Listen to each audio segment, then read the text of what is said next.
make I put on my gloves, yeah, sir. Because January 2020 and it's cold. Look at that. Got holes in my gloves. Can you see that? I need some new gloves. I've had these gloves for about 5-6 years. See, I grow attached to my things.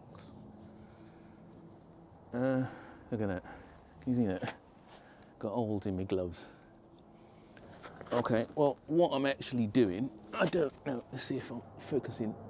Get some focus. Some focus, hocus pocus. We're out here. Looks like a nice, quite sunny day. But it's quite cold, not freezing. And what we're actually doing in the garden of Daddy Aisha on this cold January afternoon is clearing the corn stubs, the corn stalks, you know, cutting them off. I mean, you can see I've done these ones already. These ones are done. It's cutting them off. I don't pull them completely up because I want the energy that's left in these to go back into the ground so that it can, the nutrients it takes from the ground, it can put back into the ground. It's replacing what it's taken.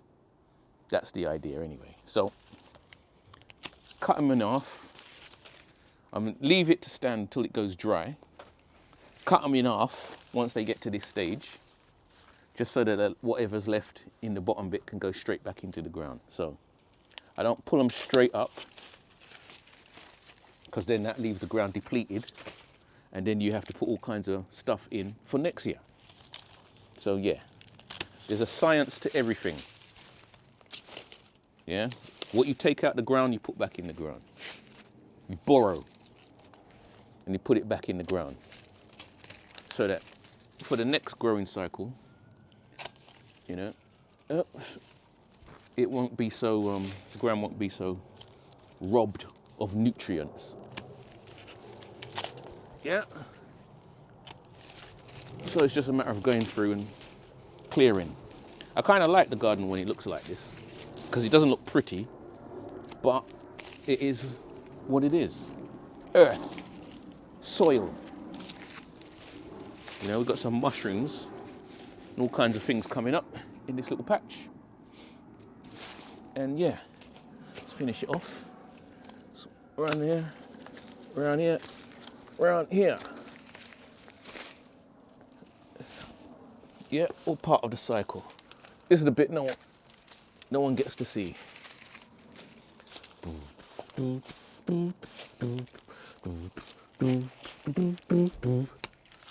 The real work.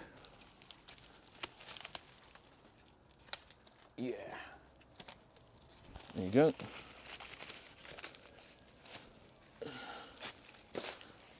Yep.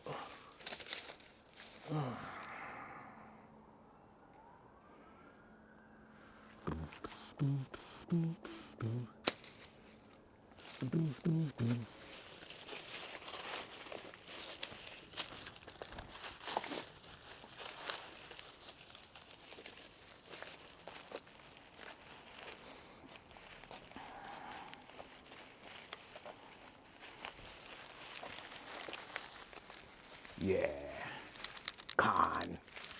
So what I'm going to do, this is the compost heap. I'm going to chop it up, fling it in there. It's a bit overflowing, as you can see. All this ivy, because we've got all this ivy around here.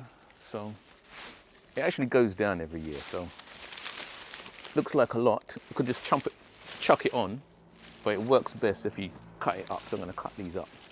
And my secateurs are a bit blunt, so it might be a good idea to do them one at a time, but it just takes forever doing it that way. But as you can see, blunt secateurs.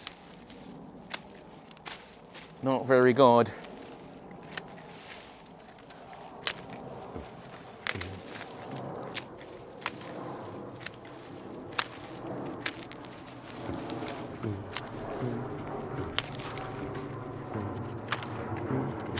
I find this quite calming actually, you know. It's the sounds of the environment, aeroplanes overhead. The crispy sound of the spent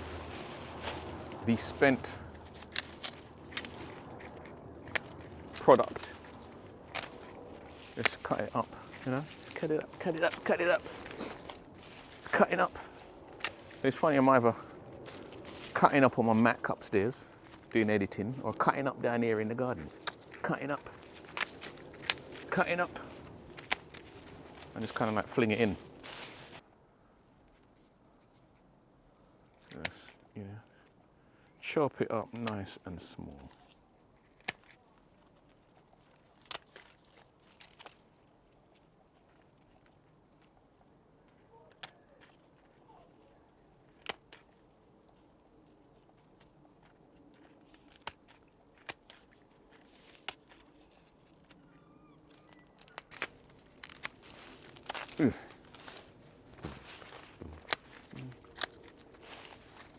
I always just say a garden without a compost heap is like a belly without a bottom.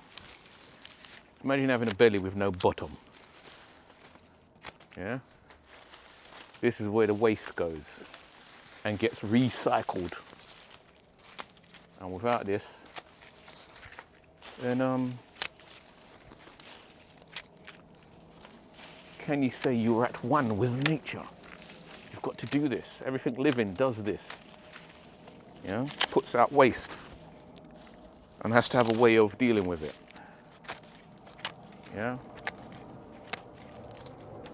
So this big pile, as you can see, will end up going right down. It's going to go right down. By summertime, it will be right down.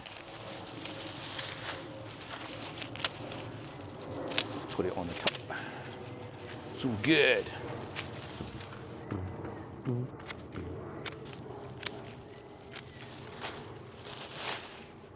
Yeah, nice. And here's one I prepared earlier.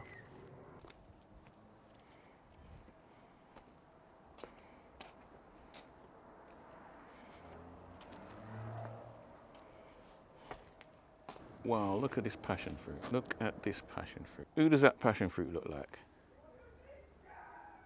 Tell me, I got a passion fruit that looks like Supreme Leader Snoke. I think that looks like Supreme Leader Snoke. Don't care what you think. We know where my top about. Yeah, George Lucas, you need to see this. Snoke's not dead.